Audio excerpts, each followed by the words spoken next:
The phlegm of evolution, humanity is the phlegm of evolution. What does that mean, and why do I say it?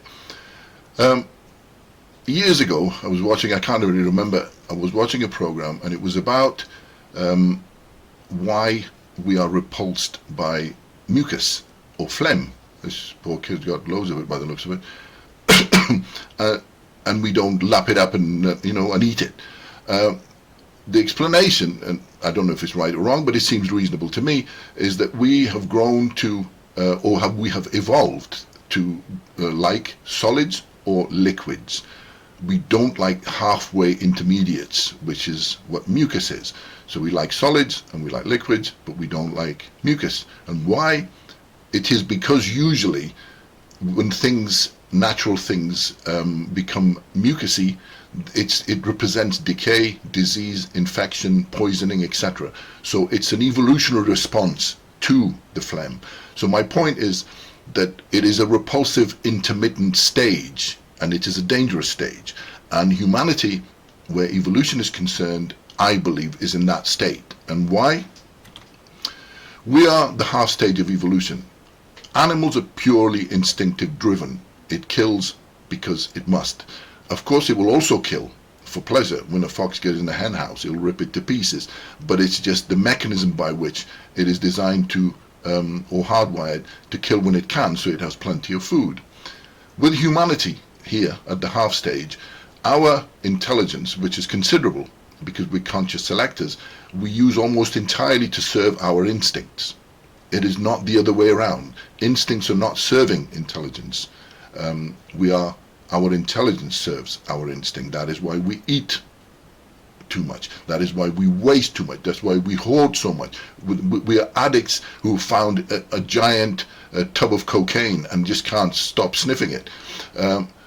In this, I mean, they don't really mean much, but he is killing the elephant just for the sake of, because he can, and because it gives him pleasure. He neither eats it like this guy, he probably just sticks his umbrella in its foot somewhere.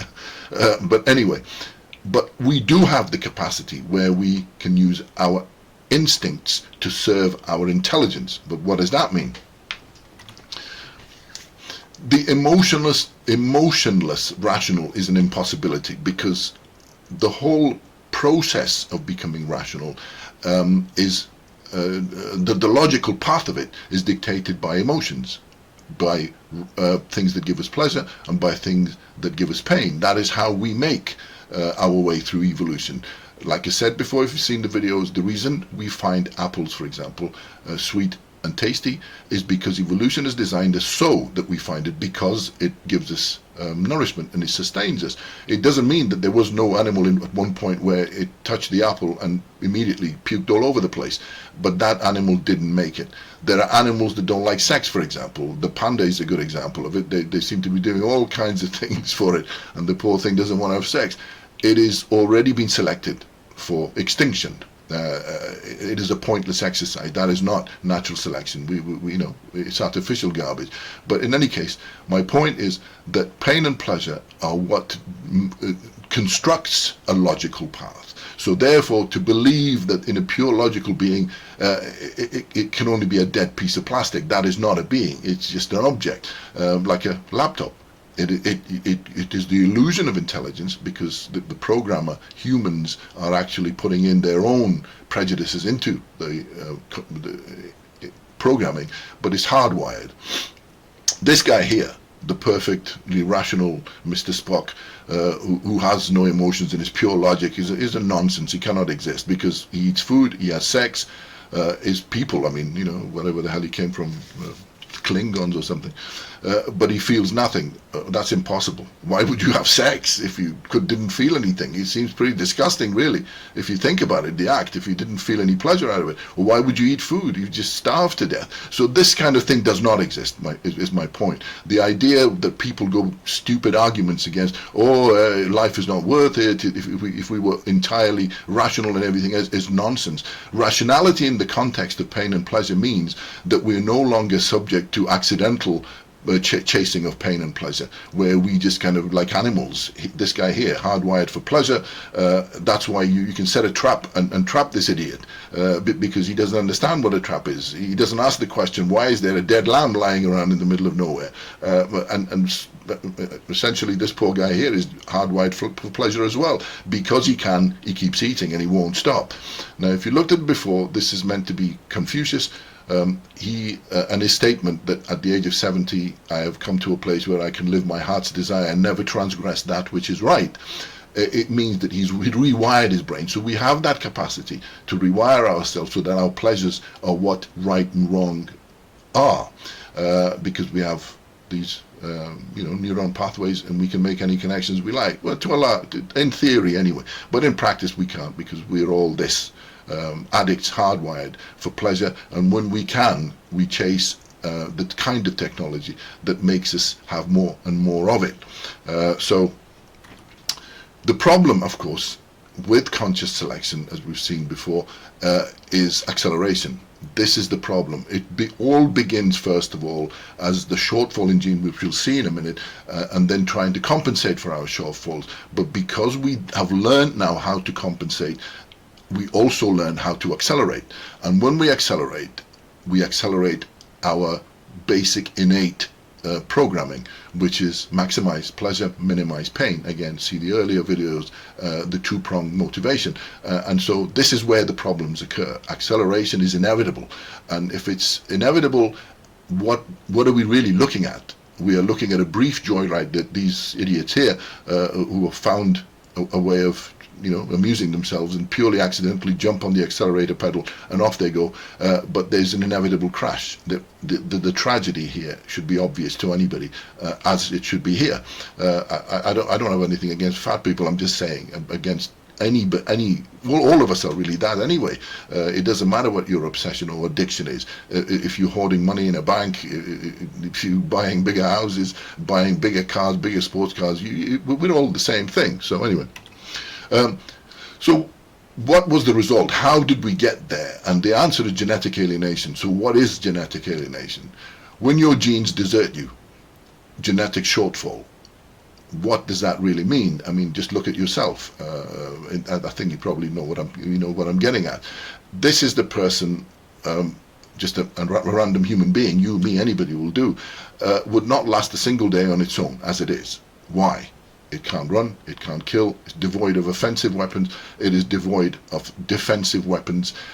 Our genes have seriously let us down. We are not, this is why actually you can forgive certain creationists for jumping to the conclusion that because we are so ill-prepared for life on Earth, that we must have then been placed here by some God, which of course makes him really weird, because why would a God place something that is totally inadequate in a place of complete danger? You work that one out, but we're not talking about religion here. So anyway, this particular thing is almost like the perfect food. It's already peeled. I mean, look at it, no hair, no nothing. You just bite it and off you go. So we're totally unsuited to life on Earth, and we shouldn't be here. We are a genetic orphan and should not exist. We do not have claws, we do not have teeth, we do not have wings, we cannot breathe underwater, we can't run, you name it, on and on and on and on it goes. So we shouldn't be here. Reharmonization or equilibrium. So from genetic shortfall, we go to reharmonization or reaching an equilibrium. Where is that point in equilibrium? And this is very important that we must understand this, because at some point our genes deserted us, and then we acquired cerebral genes. If you don't know what that means, please see earlier. Those are our thoughts and the culture that came about within congregations of humanids and hominids and humans later, Homo sapiens. We basically compensated, and this is where I believe we reached a level that I would consider to be truly reharmonized with nature.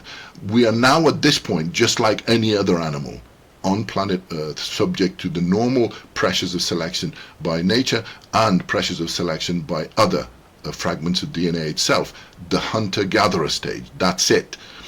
That is where the perfect balance comes in. We're now subject to the same diseases, the same things, because we've covered ourselves in fur, we've got some weapons that compensate, basic weapons that compensate for the lack of our claws and teeth, etc. And we have developed enough of a set of cerebral genes or culture to enable us to pass those on, make fire, catch fish, that kind of thing, and sew some basic clothing items. So we're back to natural pressures. At this point, we are no longer genetic orphans. We've compensated for our genetic shortfall and we have become reharmonized. But here's the problem. Because we have worked out how to become harmonized, we can now accelerate. And the hydrogen bomb of evolutionary acceleration happens after the hunter-gatherer. So, boneheads, please note, this is, if you really want to be in harmony with nature, this is where you have to go. This is where you have to go, and this is where you have to live. You have to put up with dying of simple diseases. You have to see your children dying, childbirth, mothers dying, and children dying. All of the tragedies that were associated with hunter-gatherers, which in my opinion were so significant that we probably wouldn't have made it. We should have made it, and by a great deal of luck, we made it through this stage. But this is where true Homo sapien harmony with nature lies. But as we know, once you have the atomic bomb, you can never not have it. Once you have the samurai sword, once you have a knife, once you have the bow and the arrow, you're never going to go back to no bow and arrow. That's just simply not possible. The tiger will not take out its claws and its teeth and go back to munching on sticks. That's just never going to happen.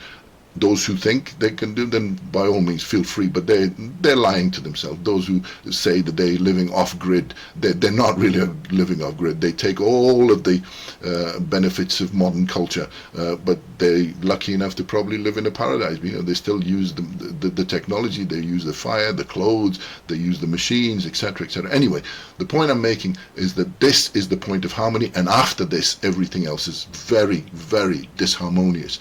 So what is the cause, and why is it so bloody effective? Why did we go from this to the rocket launching ape in just a blink of an eye? What is the cause of this?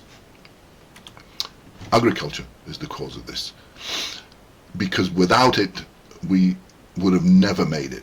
You have to have surplus food, and lots of it, for you to do other things. If you're just busy going around all day long trying to survive and trying to get enough food to live, you're going to do nothing else. The best you're going to come up with is to put your hand on a rock and blow at it and just make print of your fingers or scribble some animals on cave walls. But that's going to be about it.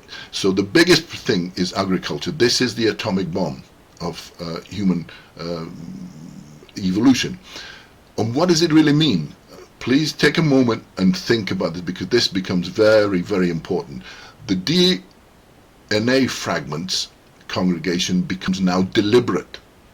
The watchmaker is no longer blind. If you've seen the earlier video, what is a blind watchmaker, where the blind guy keeps smacking bits of things together to see if they will actually fit. And that's where I said symbiosis through accidental contact, like predation, parasitosis, etc., is a very long-winded process. It's effective, of course it is, but you're going to need millions of years to come through it. Here, you need a blink of an eye now, more or less a blink of an eye, and you've done it. And that is that we can now congregate with other fragments of DNA deliberately. We can choose to congregate them. And look at what we've done. Look at all these bits of DNA that we have congregated with symbiotically, really, because if you think, although their food fundamentally is gravitational, and I see that point, but horses would not exist all over the world and the numbers they exist without us. Chickens would not exist, rabbits, pigs, goats, lambs, and so on and so forth. All of these other pulses and nuts and so on that we consume, grains and so on, fruits, vegetables, all of these guys would not exist around the world in the numbers that they do. So the relationship is fundamentally, although one-sided, but it is still symbiotic, because look at the results for these guys. So this is the most important bit. The atomic bomb of evolution comes with now deliberate congregation between different fragments of DNA. What does that mean in the context of the DNA organism or the tree of life? It means that now leaves and acorns can actually connect to one another. They don't have to go through the process of going through the branch and down the trunk of the tree and into the roots and then extract things. They can make connections right at the top of the tree all by themselves, and this is where the acceleration occurs. So agriculture is when the leaf catches fire. So if anybody wants to reharmonize humanity, you're going to have to persuade everybody to give up everything and go back into a cave with a few skins and a bit of fire, and very good luck to you with that. But DNA special dangerous leaf, as I've shown you this in the previous video, humans are by far a very dangerous and a very, very special fragment of DNA. We are a leaf that's just caught fire. What we do with this fire, I don't know. We'll have to wait and see. But the danger is obvious. I've shown you this. The leaf catches fire, the tree catches fire, the whole bloody thing burns. And if you're thinking, there are people who just kind of, I don't know, to come up with these ideas. Well, if humanity was not there, life would survive and do this and do that. But what does that really mean? What kind of life would survive? Trees would survive, penguins would survive, cows would survive. How long would they survive? They would survive until the earth is blown to pieces. What kind of survival is that? Thus just prolonging. Just because you don't die today and die tomorrow doesn't mean you have lived. Remember, DNA quests for immortality. It does not quest for death. It's not waiting for death. That's why it's so desperate. Look at what it's doing to itself. It's ripping itself to pieces to make parts for itself, so that it cannot die, so that it can resist gravity. So for anybody that thinks that, well, as long as I live, and that is a very capitalist view of evolution, as long as I'm okay, who cares what happens in 100 years time or 1 million or 10 or 1 billion years time, is a nonsense. That's not the way to think. We are life, and we have to choose perpetual alienation of gravity. So my point here is that leaves should not be burning. Leaves should not be burning, and this is something that in the future humanity will have to think about itself once it's realized who it is and what it is, and its role in future evolution. So please see the next video, Evolution by Invitation, because with us everything stops. Natural selection or irresistible selection or even Darwinian selection stops. That's the end of Darwinian selection, and now everything else is going to be subject to conscious selection. We decide what happens to this universe, and if you think I'm talking rubbish, then look around you. There is no natural selection anymore on planet Earth. It stopped a very long time ago. So phlegm, not good. The phlegm of evolution, this halfway stage that we are in at the moment, is very dangerous, and it cannot go on. If it goes on, it will rip itself to pieces. Anyway, if you need a more complete systematic explanation of the point raised here, then by all means please get this book free of charge from Kindle ebook. I want nothing from you. My motivation predominantly is because the unexamined life is not a human life. We are fundamentally, in my opinion, and I think Socrates would agree with me, we're living accelerated animal lives where we have enslaved our rational self to the satisfaction of our fears and cravings. Unexamined truths are just opinions, and unfortunately there are billions of them everywhere. Every idiot has them, and they cannot stop to put them on social media and on the public platform, and thereby desecrating it with such a lot of noise that people who have something useful, and I'm not suggesting I have something useful, I'm saying that people who have something useful will never be able to be heard anymore, because people are too busy watching, I don't know, cats wear wedding dresses or something. An unchallenged establishment are just cults, which is what our elite education system has become. It is pointless. The education system is totally one-sided. It's driven by technology, and it makes no attempt at teaching us our humanity or our position in the universe, because the most educated, who come up with Oxford and Cambridge and Harvard and all the other bullshit places, are nothing other than seeking power, and eventually the most educated become the most powerful, who cause the most damage. What kind of education system is that? You might as well have none. Anyway, thanks.